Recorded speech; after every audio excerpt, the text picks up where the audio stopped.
নিজেকে আনলাকি ভাবেন না শরীফুল ইসলাম। ডারউইন জয়ের পর দলের ছবিতে থেকেই খুব খুশি ছিলেন। চোট, পুনর্বাসন সবকিছু মিলিয়ে প্রথম টেস্ট খেলা হয়নি, আর ম্যাকাইতে নেমেই এমন এক কামব্যাক। শরীফুলকে কেন দরকার ছিল তা বুঝে গেল সবাই। ম্যাকাইয়ের উইকেট নিয়ে ছিল নানা জল্পনা কল্পনা।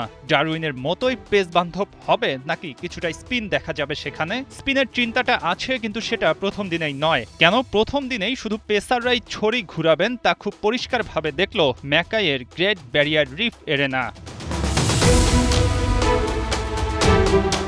টস হেরে প্রথমে ব্যাট করতে নামে বাংলাদেশ, সেখানেই যেন মূল গলদ। মিচেল স্টার্ক এলেন আর ইনিংসের প্রথম বলেই সাদমান ইসলাম গন। স্টার্কই দিনের শুরুতে দেখালেন আসল খেল, যেন আহত এক অস্ট্রেলিয়া দলের প্রতিচ্ছবি ভেসে উঠল। স্টার্ক একে একে বাংলাদেশের 6 উইকেট নিয়েছেন। সফরকারী ব্যাটারদেরও যেন কি একটা হয়েছিল, ব্যাটের সাথে ফুটওয়ার্কে কম বেশি, যা নিয়ে মাঠে থাকা সাইমন ক্যাটিচো আপত্তি তুললেন। সেসব বলেই আর কি হবে, শরীফুলই ছিল বাংলার হয়ে সর্বোচ্চ 14 রান সংগ্রাহক। স্টার্কের 6 উইকেটের সাথে প্যাট কামিন্স 3 ও হ্যাজেলউড নিলেন 1 উইকেট। 26 বল খেলে 11 রান করে অপরাজিত রইলেন তাইজুল ইসলাম। বাকি ব্যাটাররা ছিলেন আশা আর চাওয়ার মিছিলে।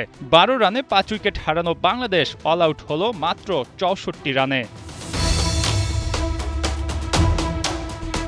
কিছু লজ্জার রেকর্ড এড়িয়ে বাংলাদেশ ধুঁকছিল কেবল। দর্শকরা বেশ হতাশ, বড় লিডে অস্ট্রেলিয়া পাত্তাই দেবে না, এমন যখন চিন্তা, এর মধ্যে দ্বিতীয় ইনিংস শুরু হলো। অজিরা কনফিডেন্ট, ট্রাভিস হেডের সাথে একাদশে ফেরা ম্যাট ফ্রেশ ওপেনিং করলেন। 22 রান পর্যন্ত দুজনেই স্বাচ্ছন্দ্যে ব্যাট করছিলেন।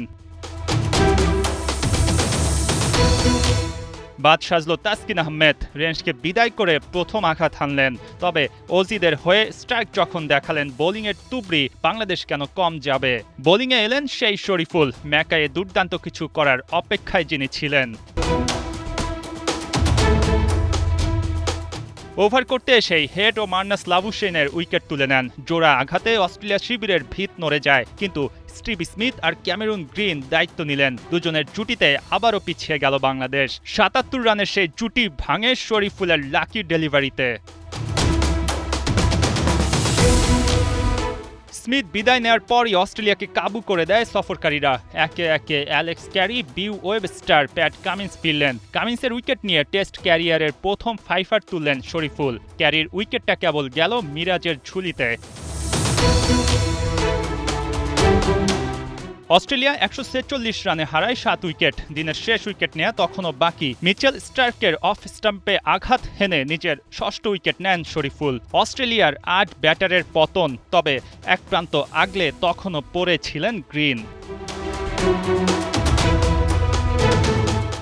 গ্রিনের সাথে নাথান লায়ন দিনের বাকিটা সময় পাড়ি দেন। 8 উইকেট হারানো অস্ট্রেলিয়া 165 রানে দিন শেষ করে। দিনের শুরুতে যে স্ট্রাইক ছিলেন নায়ক, তা দিনের শেষে বদলে যায়। ম্যাকাইতে তখন শরীফুল বন্দনা শুরু। বাংলার দর্শকরা আশা বুনছেন, অজিদের 101 রানের লিড যতই হোক, লড়াইয়ে একদিনেই জবাব দিল টিম টাইগার্স।